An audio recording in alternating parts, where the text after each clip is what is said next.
एक बहुत ही वैभवशाली साम्राज्य था जहां के राजा के शाही बागीचे में प्रकृति का सबसे अनमोल चमत्कार मौजूद था।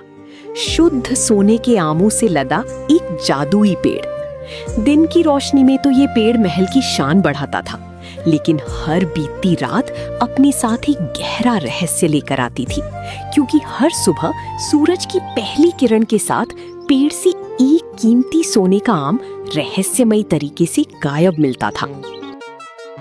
सोने का पेड़ को सैनिक रखवाली करते थे।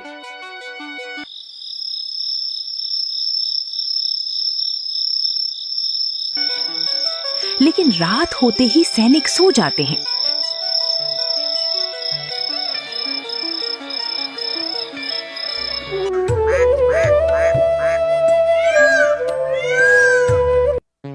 सुबह जब सोने के पेड़ के आम को गिना जाता है तो एक सोने का आम कम हो जाता है।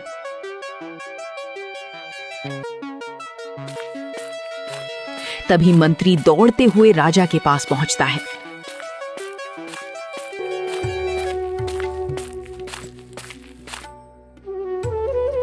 राजा साहब, बगीचे से एक सोने का आम गायब है। क्या पहरेदार क्या कर रहे थे? सोने का आम कौन चुरा सकता है? पहरेदारों को बुलाओ। रखवाली करने वाले सैनिकों को बुलाया जाता है। पहरेदार, तुम लोग रात को क्या कर रहे थे? हमारे बगीचे से एक सोने का आम कैसे गायब हो गया? पता नहीं महाराज, हम लोग तो रात भर बगीचे का रखवाली कर रहे थे। पता नहीं आम कौन चुरा कर ले गया। ठीक है, मैं तुम दोनों को एक मौका देता हूं। अगर अगले दिन आम गायब हुआ तो हाथी के पैरों तले तुम दोनों का सिर कुचलवा देंगे।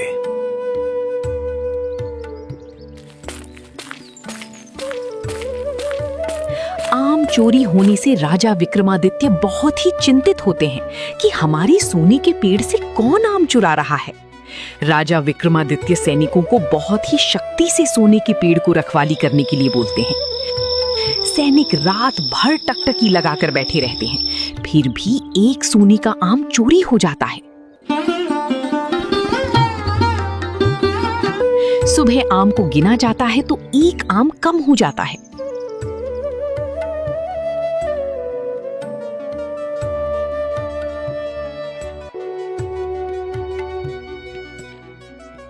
महाराज, आज भी बगीचे से एक सोने का आम गायब है।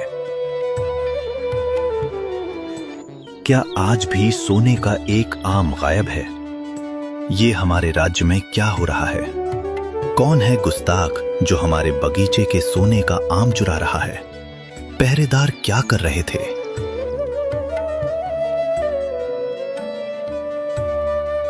महाराज, हम लोग तो रात भर जगे ही थे, पर पता नहीं आम कौन चुरा रहा है। हमको लगता है कि सोने का आम कोई चुड़ैल या कोई भूत चुरा रहा है, जो हमको नजर नहीं आ रहा है। चुप कर बेवकूफ। पिताश्री, आप हमें मौका दीजिए। हम देखते हैं हमारे बगीचे से सोने का आम कौन चुरा रहा है। राजा विक्रमादित्य की चिंता और बढ़ने लगती है। आज रात राजकुमार रखवाली करने के लिए राजा से अपील करते हैं। विक्रमादित्य उसे इजाजत भी दे देते हैं।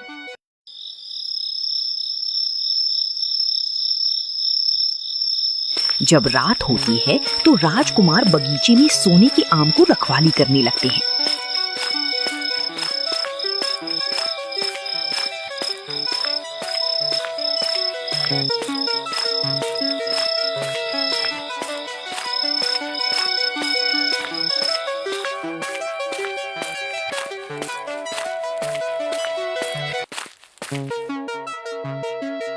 कुछ रात बीतती है, तभी एक आसमान से परी आती है और एक आम लेकर चली जाती है। ये सब दृश्य देखकर राजकुमार अचंभित हो जाते हैं।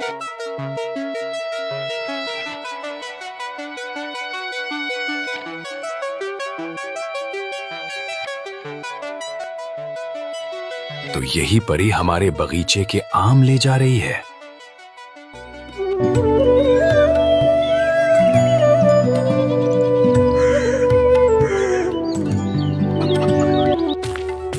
राजकुमार राजकुमार अपने पिता विक्रमादित्य से सारी बात बताते हैं। पिताजी महाराज, हमारे बगीचे से आम रोज एक गायब हो रहा है। गायब कौन कर रहा है इसका पता चल गया है। क्या चोर का पता चल गया है? बताओ, चोर कौन है? उसे मैं कड़ी से कड़ी सजा देने वाला हूं। पिताजी महाराज, चोर का पता तो चल गया है, लेकिन उसे सजा देना इतना आसान नहीं है, क्योंकि वो एक परी है जो हर रोज रात को आती है और एक सोने का आम लेकर चली जाती है। क्या हमारे बगीचे से आम एक परी चुरा रही है? इस परी को पता लगाओ, कहां से आ रही है और कहां जा रही है। सैनिक को आदेश दो, मेरे हुक्म का पालन किया जाए। ठीक है पिताश्री, आप जैसे आदेश दे रहे हैं वैसा ही होगा। तब दूसरे दिन सैनिकों को लगाया जाता है, जब रात में परी आएगी तो उसका पीछा करना कि परी कहां से आती है और कहां जाती है।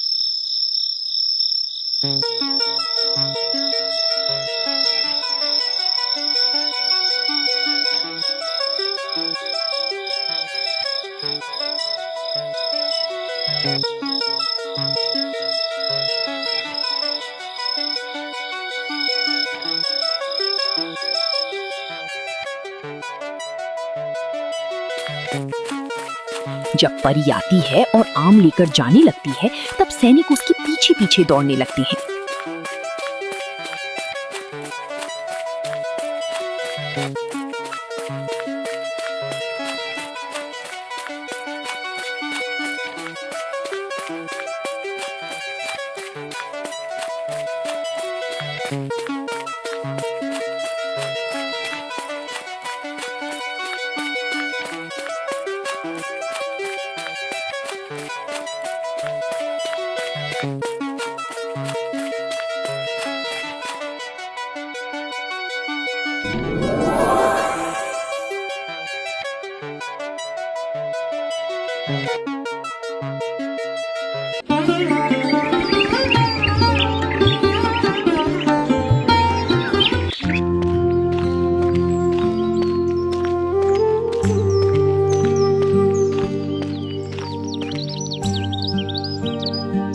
क्षमा करें महाराज, हमने परी को पकड़ने के लिए बहुत कोशिश की, पर हमारी कोशिश नाकामयाब रही। परी का पीछा करते हुए जा रहे थे, तभी परी आसमान में गायब हो गई।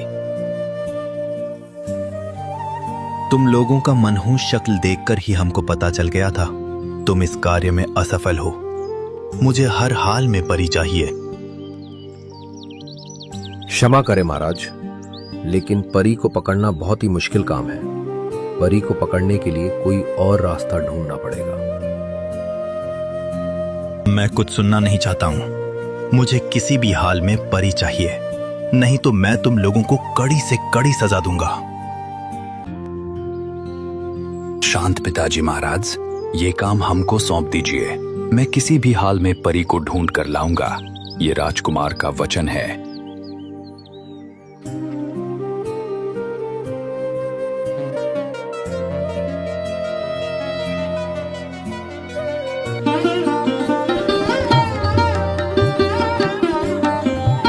सुबह सुबह राजकुमार परी की तलाश में निकल जाते हैं।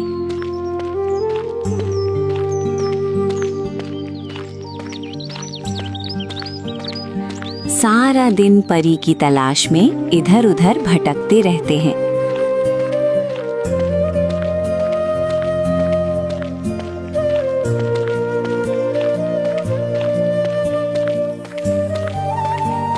ढूंढते ढूंढते राजकुमार को रास्ते में एक चतुर लोमड़ी मिलती है। राजकुमार, आप कहाँ जा रहे हैं? बहुत ही परेशान लग रहे हैं। क्या आप बता सकते हैं कि इस रास्ते आपको आना कैसे हुआ? अरे क्या बताए लोमड़ी रानी, हमारे राज्य में बहुत ही एक अजीब घटना घट रही है। आसमान से एक परी आती है और हमारे बगीचे के सोने का आम लेकर इसी रास्ते से चली जाती है। मैं उसी की तलाश में इधर आया हूँ। क्या तुम उस परी को कभी देखा है? मैं सब जानता हूँ राजकुमार, चलो मैं आपको ले चलता हूँ। वो परी एक राजमहल में जाती है। चलिए मैं आपको ले चलता हूँ वहाँ पर।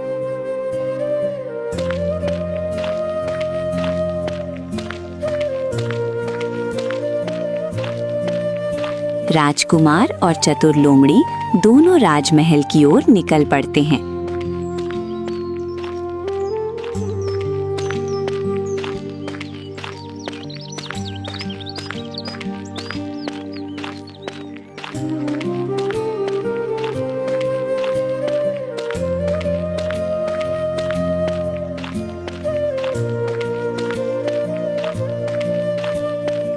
देखो राजकुमार, यही है राजमहल जिसमें परी जाती है, लेकिन हमको सावधानी से राजमहल में जाना होगा। तुम चिंता ना करो लोमड़ी रानी, हम लोग सावधानी से राजमहल में प्रवेश करेंगे।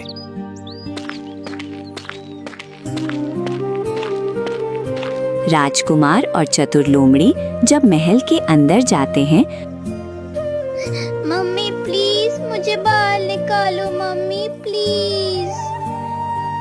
घबराओ मत गुड़िया रानी, मैं तुमको जल्द ही इन जालिमों से छुड़ा लूंगी। बस कुछ दिनों की बात तो है। देखते हैं कि परी की पुत्री को कैद कर रखे है और परी फूट फूट कर रो रही है। तुम लोग कौन हो भाई? इस राज्य के तो नहीं लगते। तुम किस लिए आए हो? पहले चोरी फिर सीना जोरी। मैं उसी राज्य से आया हूँ जहाँ से हर रोज तुम सोने के आम चुराती हो। मैं तुमको पकड़ने आया हूँ। तुम सोने का आम क्यों चुरा रही थी? क्षमा करे राजकुमार, सोने का आम मैं अपनी खुशी के लिए नहीं चुराती हूँ, बल्कि इन जालिमों ने मेरी बेटी को कैद कर लिया है। इसको छुड़ाने के लिए ये सब काम कर रही हूँ। राजकुमार मुझे क्षमा करे।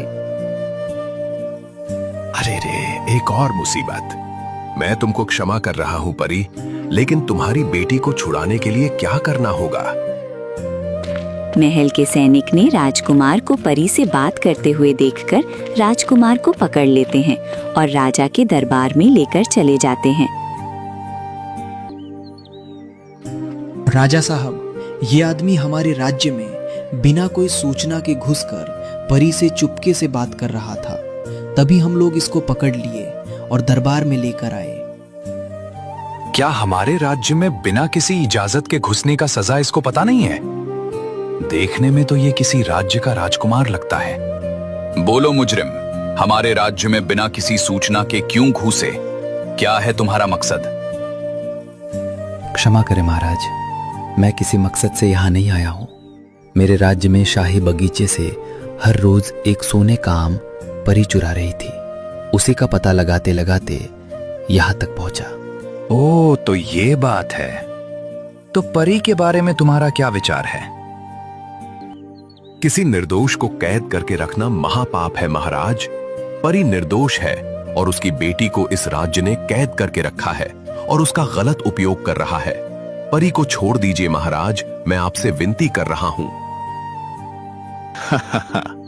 छोड़ देंगे, लेकिन एक शर्त है। अगर तुम वो शर्त पूरा कर दो तो हम छोड़ देंगे। वो शर्त क्या है महाराज? शर्त पूरा करने के लिए मैं तैयार हूं। यहां से 5 कोस दूर एक सुंदर सा राज्य है। उसमें एक सोने का घोड़ा रहता है। अगर तुम उसको हमको लाकर दे दोगे तो हम परी को आजाद कर देंगे। ठीक है महाराज, मैं पूरी कोशिश करूंगा।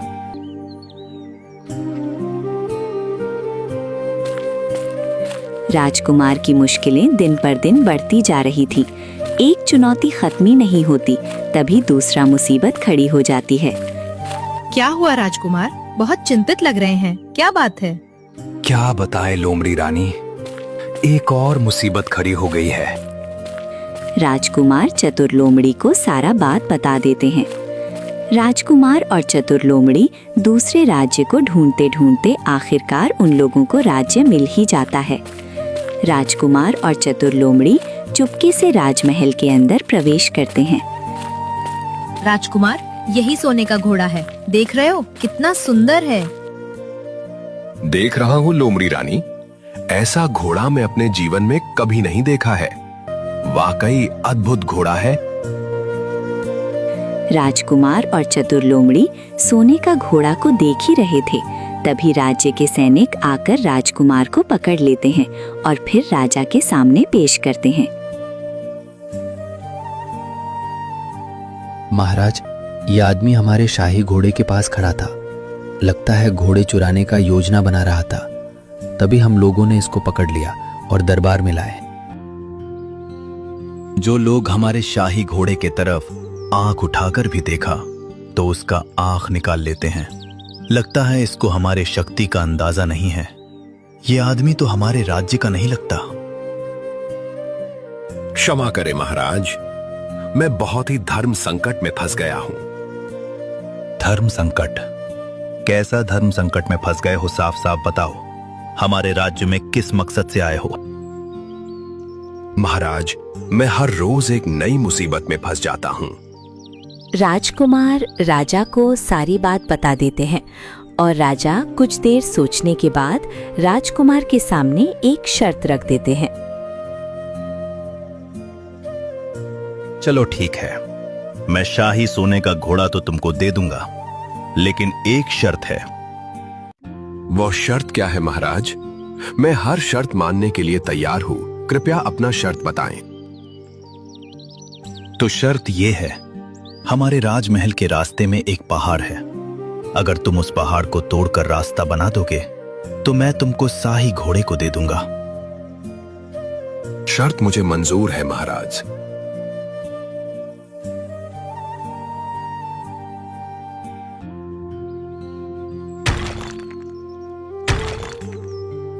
राजकुमार एक हथौड़ा लेकर पहाड़ को तोड़ने लगते हैं।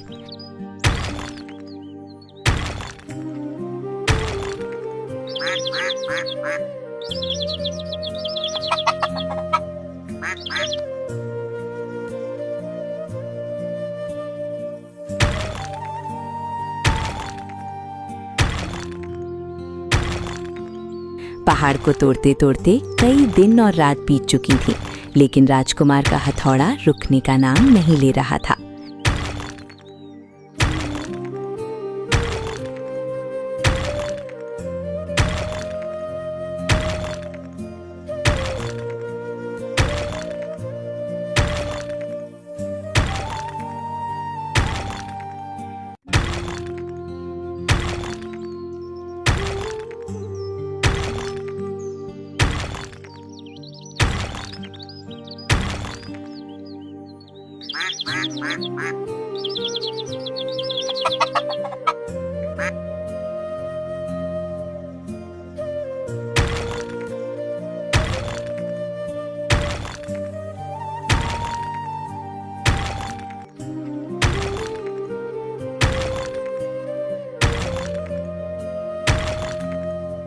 कठिन परिश्रम के बाद आखिरकार राजकुमार ने पहाड़ को तोड़कर रास्ता बना ही दिया। राजा इस कार्य को देखकर अचंभित हो जाते हैं और राजकुमार से भेंट करने के लिए खुद पहुंचते हैं।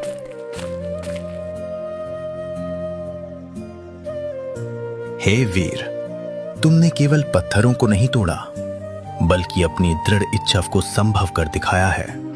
जहां लोगों को सिर्फ एक रुकावट दिखती थी, वहां तुमने अपनी मेहनत से प्रगति का मार्ग बना दिया।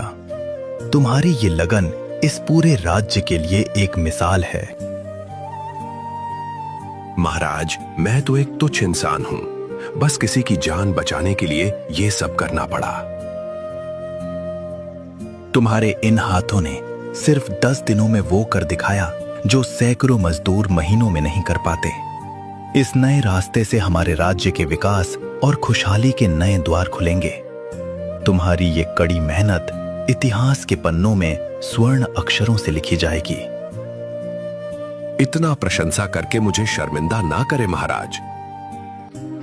राजकुमार, तुमने अपनी वीरता और अटूट संकल्प से न केवल इस पहाड़ को झुकाया है, बल्कि मेरा दिल भी जीत लिया है। तुम्हारी इसी योग्यता को देखते हुए मैं अपनी प्राणों से प्यारी पुत्री का हाथ तुम्हारे हाथों में सौंपता हूं। साथ ही हमारे राज्य की शान, ये शाही सोने का घोड़ा आज से तुम्हारा हुआ। तुम दोनों की जोड़ी इस राज्य का गौरव बढ़ाए। यह तो आपकी महानता है महाराज कि मेरे जैसे राजकुमार को इतना योग्य समझा। मैं हमेशा आपका आभारी रहूंगा। राजा बहुत ही प्रसन्न होते हैं और सोने के घोड़े के साथ साथ अपनी पुत्री का विवाह राजकुमार से कर देते हैं। सुबह राजकुमार सोने के घोड़ा और राजकुमारी को लेकर दूसरे राज्य की ओर निकल जाते हैं।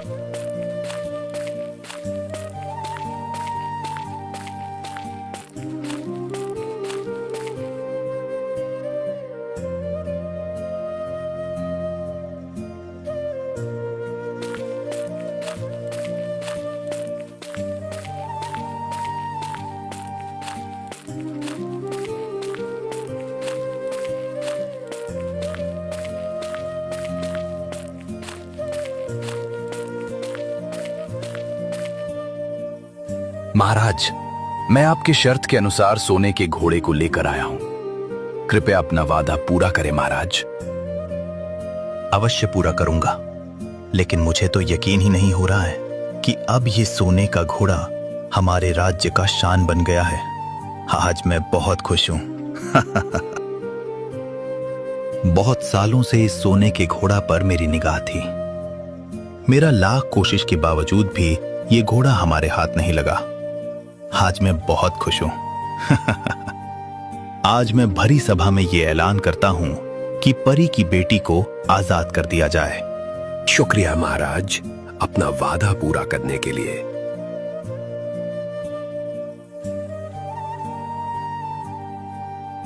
राजा ने परी के पुत्री को आजाद कर देते हैं।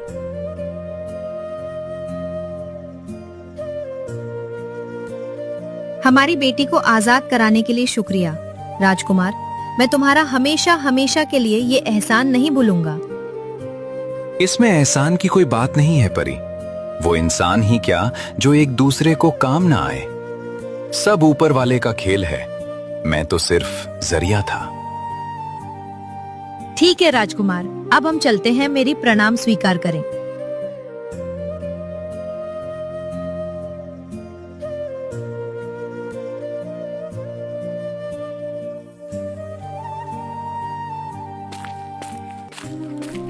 राजकुमार और राजकुमारी अपने देश लौट जाते हैं।